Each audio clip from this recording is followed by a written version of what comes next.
Assalamualaikum warahmatullahi wabarakatuh.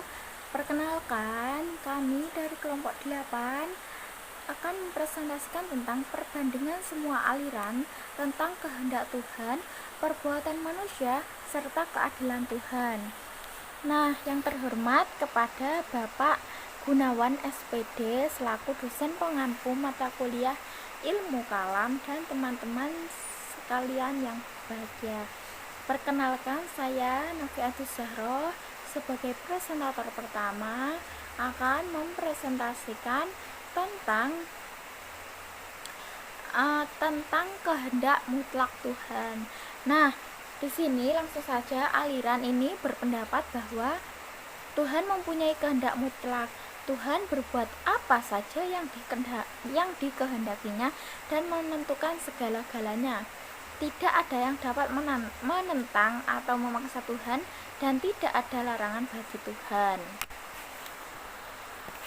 Ada beberapa pendapat. Nah, di sini menurut kaum Mu'tazilah sendiri, keadilan Tuhan mengatakan bahwa kekuasaan Tuhan sebenarnya tidak mutlak lagi. Maksudnya ketidakmutlakan kekuasaan Tuhan itu disebabkan oleh adanya kebebasan yang diberikan Tuhan terhadap manusia serta adanya hukum alam, sunnatullah yang menurut Al-Quran, seperti itu. Nah, yang selanjutnya menurut kaum Asy'ariyah. Nah, menurut kaum Asy'ariyah di sini karena kepercayaan pada kemutlakan Tuhan, kekuasaan Tuhan, berpendapat bahwa perbuatan Tuhan tidak mempunyai tujuan. Yang mendorong Tuhan untuk berbuat sesuatu semata-mata adalah kekuasaan dan kehendak mutlaknya. Maksudnya misal Tuhan itu tidak menciptakan bumi untuk kepentingan manusia, tidak.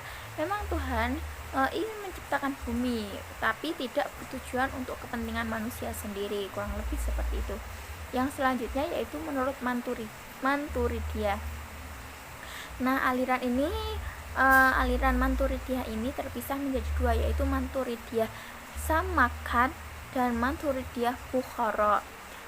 Pemisah ini disebabkan perbedaan kedua dalam menentukan porsi penggunaan akal dan pemberian batas terhadap kekuasaan mutlak Tuhan. Nah, kalau yang untuk kaum Maturidiyah Samarkand mempunyai posisi yang lebih dekat kepada Mu'tazilah, tetapi kekuatan akal dan batasan yang lebih diberikan kepada kekuasaan mutlak Tuhan lebih kecil. Nah, yang selanjutnya menurut Maturidiyah Bukhara, Tuhan mempunyai kekuasaan mutlak. Menurutnya, Tuhan berbuat apa saja yang dikehendakinya dan menentukan segala-galanya. Menurut Maturidiyah Bukhara seperti itu. Nah, untuk yang selanjutnya Maturidiyah Bukhara sendiri berpendapat bahwa ketidakadilan Tuhan haruslah dipahami dalam konteks kekuasaan dan kehendak mutlak Tuhan. Secara jelas, Al-Badawi mengatakan bahwa Tuhan tidak mempunyai tujuan, tidak mempunyai unsur pendorong. Nah, jadi seperti yang saya contohkan tadi, bahwa Tuhan tidak ada yang mendorong. Misal tidak ada yang mendorong Tuhan untuk menciptakan bumi, tidak ada. Tapi memang itu keinginan Tuhan sendiri, seperti itu. Nah, cukup sekian yang saya sampaikan. Untuk pemateri selanjutnya akan dilanjutkan oleh pemateri kedua dan ketiga. Terima kasih. Wassalamualaikum warahmatullahi wabarakatuh. Baik, saya Norma Yulinianti, NIM T 2018-48. Di sini saya akan melanjutkan pemaparan sedikit materi dari pemateri sebelumnya. Nah, untuk yang selanjutnya, yang B itu ada perbuatan manusia. Dalam membicarakan tentang perbuatan manusia, ini terdapat perbedaan dari para mutakalimin. Nah, perbedaan ini sesuai dengan sudut pandang masing-masing, namun secara prinsip atau aliran teologi tetap berada dalam ajaran Islam dan tidak keluar dari ajaran Al-Quran. Nah, yang pertama itu ada aliran Mu'tazilah. Aliran Mu'tazilah yaitu manusia memiliki kebebasan dalam berbuat dan berkehendak. Segala perbuatan yang dilakukan oleh manusia itu adalah murni perbuatan manusia itu sendiri. Lalu aliran Mu'tazilah ini memandang manusia berkuasa dan merdeka dalam perbuatannya. Al-Jubai, salah satu tokoh Mu'tazilah, menyebutkan bahwa manusialah yang menciptakan perbuatan-perbuatannya. Kadang manusia berbuat baik dan buruk, patuh dan tidak patuh kepada Tuhan, atas kemauan dan kehendaknya sendiri. Daya untuk mewujudkan kehendak telah terdapat dalam diri manusia sebelum adanya perbuatan. Yang selanjutnya, yang kedua itu ada aliran Asy'ariyah. Aliran Asy'ariyah berpendapat bahwa yang menjadi pembuat sebenarnya dari perbuatan-perbuatan manusia itu adalah Tuhan, sedangkan manusia merupakan tempat bagi perbuatan-perbuatan Tuhan tersebut. Perbuatan manusia muncul melalui perantaraan daya yang diciptakan oleh Tuhan. Daya ada bersama-sama dengan adanya perbuatan, dan daya itu ada hanya untuk perbuatan yang bersangkutan saja.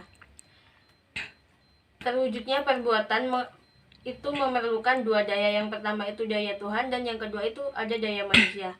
Akan tetapi daya yang berpengaruh dan efektif dalam mewujudkan perbuatan adalah daya Tuhan, sedangkan daya manusia itu menurut Al-Ghazali, salah satu tokoh Asy'ariyah, itu bersifat lemah. Keadaan ini menunjukkan bahwa manusia itu memang bersifat lemah. Nah, sementara kekuasaan Tuhan berlaku mutlak terhadap perbuatan manusia. Dengan demikian, perbuatan manusia sebenarnya adalah perbuatan Tuhan, dan manusia adalah tempat terjadinya perbuatan Tuhan. Daya dan kehendak untuk mewujudkan perbuatan adalah itu juga merupakan kehendak Tuhan. Yang terakhir yaitu ada aliran Maturidiyah. Nah, mencoba menengahi dari kedua aliran di atas, dari aliran Maturidi, dari aliran kedua itu disebutkan dengan dua perbuatan, yaitu perbuatan Tuhan dan perbuatan manusia. Perbuatan Tuhan mengambil bentuk penciptaan daya dalam diri manusia. Manusia merupakan pemakai daya yang diciptakan oleh Tuhan. Daya diciptakan bersama-sama dengan perbuatan, bukan sebelum perbuatan terwujud sebagaimana pendapat Mu'tazilah. Perbuatan manusia adalah perbuatan yang dalam arti sebenarnya, bukan berarti dalam arti kiasan. Begitu pula dengan kehendak dan daya berbuat merupakan kehendak dan daya manusia dalam diri kata sebenarnya, bukan dalam arti kiasan. Oleh sebab itu, manusia diberikan upah atau hukuman atas pemakaian daya yang diciptakan oleh Tuhan. Mungkin cukup sekian pemaparan materi dari saya, kurang lebihnya mohon maaf. Wassalamualaikum warahmatullahi wabarakatuh. Assalamualaikum warahmatullahi wabarakatuh. Saya Ratna Andriani, NIM T 2018-4014, akan menjelaskan sedikit tentang lanjutan dari materi sebelumnya, yaitu poin yang C tentang sifat-sifat Tuhan. Di sini juga terdapat perbedaan pendapat, di antaranya pertentangan paham antara kaum Mu'tazilah dengan kaum Asy'ariyah. Poin pertama, menurut kaum Mu'tazilah, definisi mereka tentang Tuhan sebagaimana dijelaskan oleh Asy'ari, yaitu bersifat negatif. Tuhan tidak mempunyai pengetahuan, tidak mempunyai kekuasaan, tidak mempunyai hajat dan sebagainya. Bukan berarti bahwa Tuhan bagi mereka tidak mengetahui dan sebagainya. Namun